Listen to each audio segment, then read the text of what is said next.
montraient au bout de la nuit les démons de minuit. Ils montraient au bout de la nuit les démons de minuit.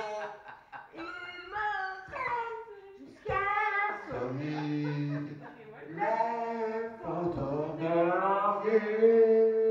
On s'habitue à son drap, à la manière dont on le met, à la manière dont on le... Voilà. Donc il faut prendre le petit côté dans vos mains. Le petit côté. Voilà, les oranges, ils sont pas... Je les ai pris un peu larges. Non, c'est ça. Ouais. Si, mais ça va, vous voyez. Vous le passez dans votre dos. Et vous nouez en dessous ou en dessous des seins. Voilà. Après, donc, vous avez un nœud devant. Et vous prenez un angle dans chaque main. Vous mettez vos bras. C'est très... Après tu le jettes dans le vide et ça fait une chute. Et là, on part. Et là, vous croisez dans votre dos.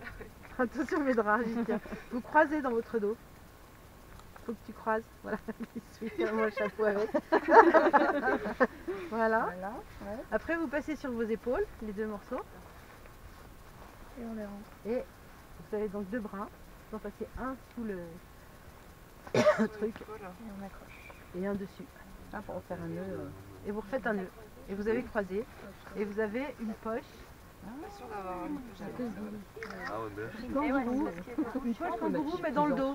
Hein, et vous pouvez porter plein de trucs comme ça. Ouais, c'est l'utilisation du tissu. Maintenant, bon, toutes les jeunes mamans s'en servent, etc. Ça va, c'est un peu haut pour toi. Écoute, non, mais ça va aller parce que comme il est extensible, voilà. Alors, regardez bien. Le thym, si vous le ramassez trop court, il va crever, c'est sûr. Et même si vous ramassez trop court, que par exemple si c'est un plant qui n'est pas trop mal, s'il n'y a plus de feuilles là au milieu, il va crever du milieu puis il va crever complètement. Ah d'accord. Ça c'est le thym, c'est vraiment s'il y a un cueilleur un peu énervé là, donc il faut cueillir que les bouts où il y a des feuilles, mais il faut laisser de la feuille. Donc là c'est presque inramassable parce qu'il n'a pas poussé, il y a pas de. Donc on le ramasse quand il a des fleurs en fait. Hein. Mais ça fait rien, juste pour le plaisir d'avoir un peu de thym pour la tisane, tout le monde va en ramasser un peu, après je collecterai ce que vous avez ramassé. Voilà, donc vous faites très très attention, hein, vous ramassez que des petits trucs comme ça. D'accord tout le monde? Voilà, il est vraiment pas en très bon état non plus. Ah, oui. Là tu vas sentir ça.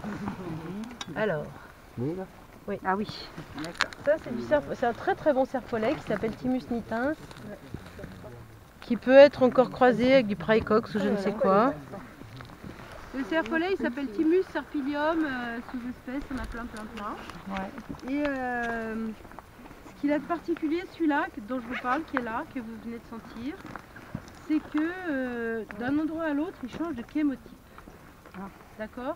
Alors que le thym, vous voyez que le thym doux était en montagne, le thym fort était en plaine, les thym géraniol ou tijanol, ils étaient très spécialisés. Parce que là, ce serpolet, il change de chémotype à 10 mètres de différence. Et même des fois, on a trouvé des touffes où il changeait d'odeur. Mais vraiment radicalement, il change d'odeur. Donc je ne sais pas si on va en trouver. Là, ici, j'en ai toujours trouvé du phytophore. Mais chez moi, on en trouvera du citronné. Parce que quand on trouve du citronné, c'est une merveille. Ce serpolet citronné, il est fabuleux. Doun, doun. Tu sais qu'il est bien reproduit. Hein. Ah oui. Là, c'est vraiment du bon serpolet. Alors, ce que j'ai chez moi, les feuilles sont un petit peu plus grosses en fait. Oui, mais voilà. Là, tu sais, là, il est en état hivernal, saison sèche. Tu sais, le serpolet, nous, on a fait jusqu'à 500 kg. Ah, c'est de la mousse, ça. Les années où il pleut, où il pleut au bon moment, c'est-à-dire en juin, le serpolet, il est énorme. Il peut être vraiment des plaques. Et ça, on a encore un petit peu. Hein. Et puis, s'il n'y a pas la pluie de juin, t'as quasiment pas de serpolet. Ouais, d'accord. C'est vraiment l'hygrométrie. Hein Claire, ça on a encore un petit peu ce truc là. De quoi? De serpolet. Ah, t'en as trouvé, très bien. Quoi, je suis pas sûre, hein, tu vas me confirmer. Là, mais c'est un rikiki. Oui, c'est ça. Là. Ouais. C'est ça. Est-ce qu'on arrive quand même à le sentir? Oui, c'est ça, bien vu. Ouais, il est très fort aussi. Très très fort, très piquant. Très très piquant. Très piquant. Carvacrol. La molécule la plus piquante, c'est le carvacrol. Il fait une huile essentielle rouge. Vas-y. Rien que de le ramasser. Il y a l'œil. Hein. Tu l'as vu comment? Ouais, c'est ça. Avec mes lunettes du soleil. Des lunettes magiques. Alors ils Ouais, sont quoi? parfait. Sans l'ail. Maintenant que tu le dis, oui, mais alors. Oui. Tu veux sentir? Alors quand vous voyez de l'ail sauvage comme ça dans la nature, qui pue l'ail à fond la caisse, quoi, c'est toujours comestible. Hein? Voilà, sachez-le. Par contre, il y a des trucs qui ressemblent à l'ail et qui ne sentent pas l'ail, et alors là, vous faites attention. Parce qu'il y a Ah oui, il y en a beaucoup encore de là. plantes à bulbes, mais oui, c'est de la ciboulette sauvage. Il y a des plantes à bulbes qui sentent pas du tout l'ail, hein, et qui sont toxiques. Donc il faut vraiment qu'il y ait cette odeur d'ail plein les narines, hein, parce que l'ail, ça ne peut pas être discret. D'accord? Enfin, on a la calune et la bruyère Erika. Hein. Alors, vous voyez tout de la différence? L'Erika, elle est vieille, hein, elle est passée. Bien que tout à l'heure, vous avez vu qu'on a trouvé une petite fleur rose encore. Hein. Alors, l'Erika, qui s'appelle Erica cinerea, qui est une bruyère, elle fleurit dans le printemps, à partir de juin, elle commence à être fleurie. Et la calune, elle fleurit tardivement ici, puisque elle fleurit d'abord en montagne, puisqu'il y en a beaucoup sur le mont Lozère, et parce qu'elle a besoin d'un certain degré d'humidité. Et ici, elle ne fleurit que s'il pleut. Voilà, mais elle fleurit après, parce que certaines plantes, comme la bruyère d'été, à partir du moment où on a passé le solstice d'été, ça non, c'est pas ça, c'est la moitié de l'année. Jusqu'à la moitié de l'année, ça fleurit d'abord en plaine et après en montagne, et après ça s'inverse. Parce que les fleurs de montagne, elles ont besoin de fleurir plus vite que celles d'en bas pour pouvoir faire un cycle, tout simplement. Hein. Donc cette bruyère-là, qu'on connaît bien parce qu'on en ramasse beaucoup, elle est d'abord en fleurs sur le mont Lozère à 1600 mètres d'altitude, puis à l'automne, c'est-à-dire à partir de fin août, début septembre, elle fleurit ici, à condition qu'il y ait des pluies d'automne. Cette année, il n'y a pas eu de pluie d'automne, ou très peu. Donc celle-là, il doit y avoir un petit micro-machin qui fait qu'elle a fleuri. Et puis comme il n'a pas plu, elle ne s'est pas abîmée, voilà, une période de sécheresse complète. Les pétales sont non soudés. Les pétales sont non soudés, ce jour-là, je ne peux pas vous dire autre chose. Ça fait une espèce de petite boule, mais quand on l'écrase entre ses doigts, on voit que les pétales sont séparés les uns des autres.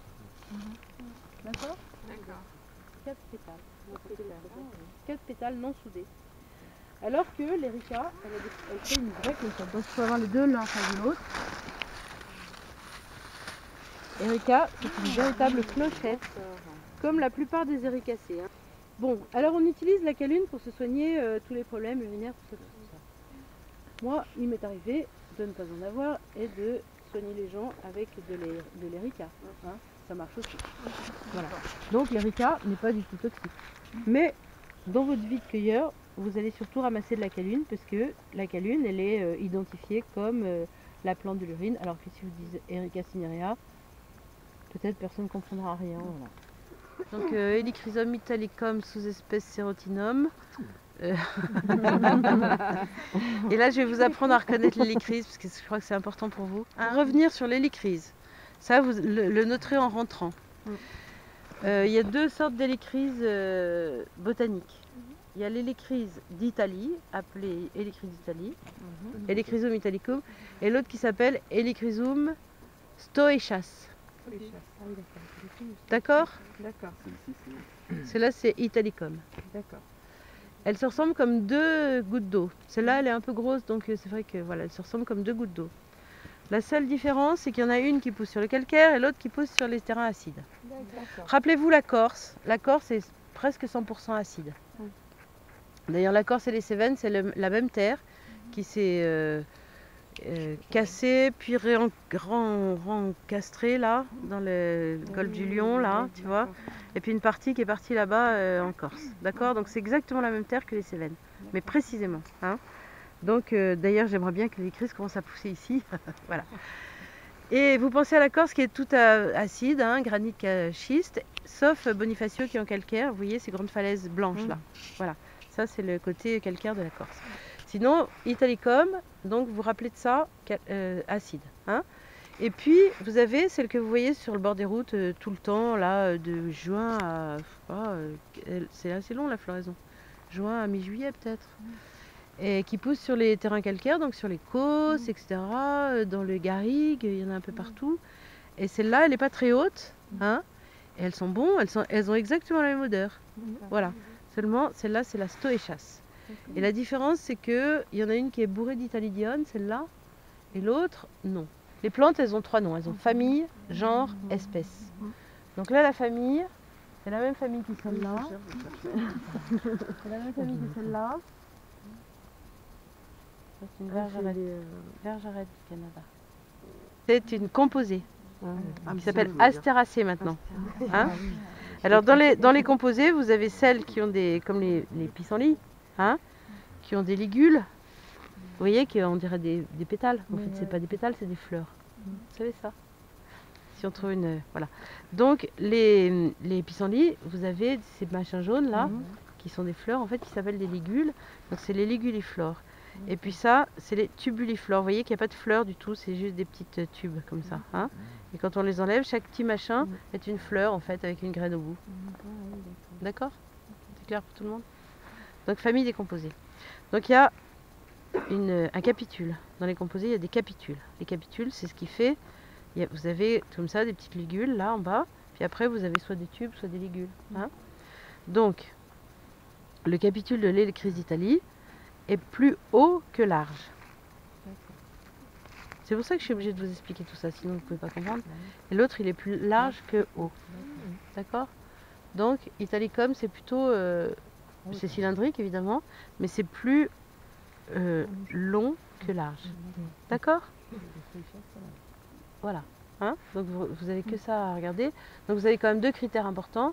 C'est le sol, la nature du sol, et la fleur. Donc l'un peut vous indiquer l'autre. D'accord? Et là, vous avez toujours cette odeur de curry. Moi, je vous regarde faire les filles. Hein. Tu vois ça? Vraiment vers le bas, tous les gestes. Et voilà.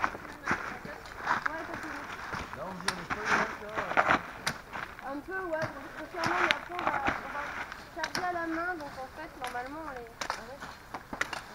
on n'emmènera pas le fond à bâche. Comment ils sont arrivés là?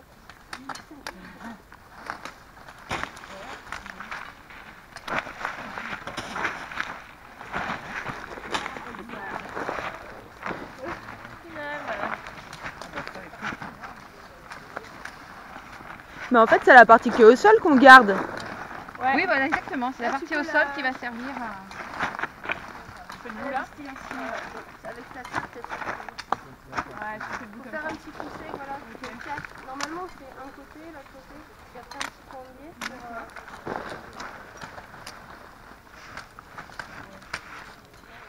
Vous avez déjà fait ça? Non, du tout. Ouais, tout à l'heure, chercher un peu bien, en fait, Vous poudez les filles, vous poudez. Voilà, exactement. On poude. On aura appris un nouveau terme en plus. C'est ça? Eh oui. Bon, il faut que j'essaye. Les PPAM, comme disent certains,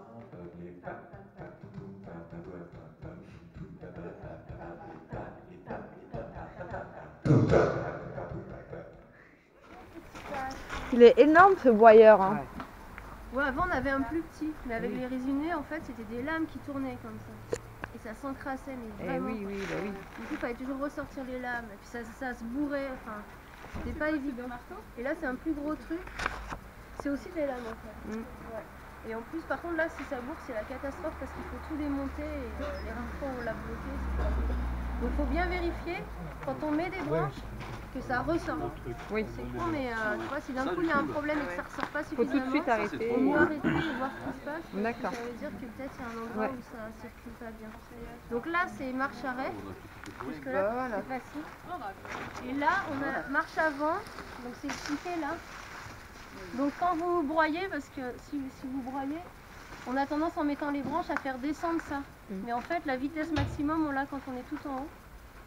Donc là, quand on va broyer, il faut vraiment de temps en temps, tu fais ça. Ça permet de remettre le truc vraiment en route au maximum. Après, juste en dessous, ça s'arrête. Et juste en dessous, il y a la marche arrière. La marche arrière, c'est pour quand tu as une branche qui commence à se prendre dans le truc et qui n'arrive pas à partir. Hop, t'arrêtes, tu fais marche arrière, ça va ressortir, hop, et après tu repars dans l'autre sens. Normalement, ça suffit pour la débloquer. Si ça suffit pas, on arrête, on regarde ce qui se passe. Ouais. Donc voilà, ceux qui vont être là en train de broyer, vraiment, les branches, si elles glissent pas, il faut les pousser avec d'autres branches. Surtout pas avec les mains. Non mais c'est con ce que je dis, mais voilà, je le dis, hein, parce que donc, des fois on a envie de pousser, mais non, alors on pousse pas, on prend d'autres branches toujours pour pousser les branches. Voilà. Et là on peut envoyer ça vers le fond. De préférence on pousse sur le bas. Faut pas essayer de bourrer par en haut et tout ça. Et puis les branches on les met dans le sens du bois. Et voilà, et toujours remonter ça, marche arrière, marche avant. Et s'il y a un problème, c'est pas ça, c'est reset. On arrête tout. Eh ouais mec, installe-toi sur ta patrie. Rue déserte, dernière cigarette, plus rien ne bouge. Juste un bar qui éclaire le trottoir d'un néon rouge. J'ai besoin de trouver quelqu'un, je veux pas dormir. Chercheur, à mettre dans mon cœur. Il m'entraîne au bout de la nuit. Les démons de minuit m'emmènent jusqu'à l'insomnie. Les fantômes de l'ennui.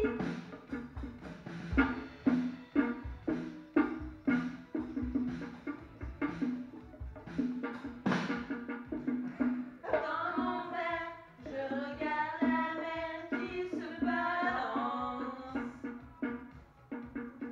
Je veux un disque de funky musique, faut que ça danse.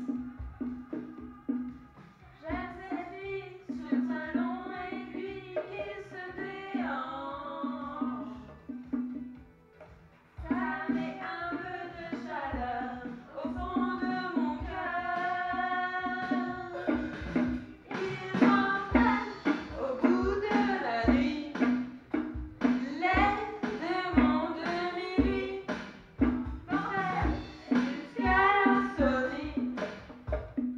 Les fantômes de l'ennui. Constante, 2 tiers d'eau froide ici, et là on peut garder cette première partie bien chaude pour que la vapeur arrive quand même en haut. Sinon elle va commencer à se condenser trop tôt. Et pour qu'elle commence à se condenser à partir de là, hop là elle arrive et là elle se condense. Là je vais remplir d'eau. Et puis après pendant toute la distillation on a l'eau chaude qui s'échappe par le haut du vase de refroidissement et l'eau froide qui arrive par en bas. Ça évite d'avoir de l'eau tiède, ça se mélange pas.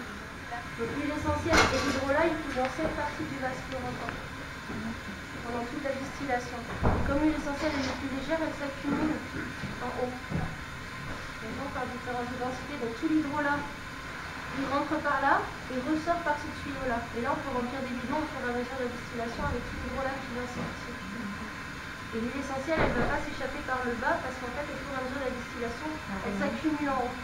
Et à peine ça descend, ça sort de l'alambic, que l'huile essentielle immédiatement elle est plus légère donc elle remonte, elle flotte. Donc pendant toute la durée de la distillation, tant que ça coule ici, là on laisse le niveau. L'huile essentielle, il ne va pas monter plus haut que ça parce que c'est le niveau auquel ça coule ici. Tu vois, c'est exactement le même niveau. Donc, et à la fin de la distillation, quand on décide de récolter l'huile essentielle, là à ce moment-là, effectivement, on la fait remonter et on la fait déborder par-dessus ce. Tu remontes le tuyau là-bas? On remonte le tuyau comme ça. Donc hop, ça coule plus là. Et l'hydrolat s'accumule là. Donc ça va faire remonter le niveau d'huile essentielle. Et on le fait déborder par-dessus ce bord. Et on va récolter avec ce robinet qui est juste dans la partie extérieure. Donc il n'y aura que l'huile essentielle séparée de l'hydrolat. Et là, si tu veux, ça sert à vérifier qu'il n'y a plus d'huile essentielle, plus de ta distillation. Il faut vraiment décider si tu n'es pas sûr d'arrêter ou pas la distillation, parce qu'en fait, on ne fait pas vraiment le temps. À force, avec l'expérience, on sait que nous, qu'on va distiller à peu près 2 heures, 2 heures et demie, certaines plantes. Mais en fait, on devrait vérifier à chaque fois qu'il y a plus d'huile essentielle avant d'arrêter la distillation. Comment tu vérifies la louche? Eh ben, tu regardes avec la louche et puis tu vas voir de l'eau et puis des petites auréoles d'huile dessus. Donc quand il y en a très peu, on sait que ça n'en fera pas beaucoup. Il y en a toujours un petit peu. Quand il y a des tiges, la lavande et tout ça, ça bouge pas. On peut la vider au fur et à mesure, ça s'écoule pas. Mais les épineux, plus souvent, ils glissent. Hein, comme ils sont bien broyés, ils glissent. Le pire, c'est le laurier. Ça tient même pas. On n'a même pas le temps de le sortir de l'alambic que déjà. Ah ouais, déjà ça, ça donne.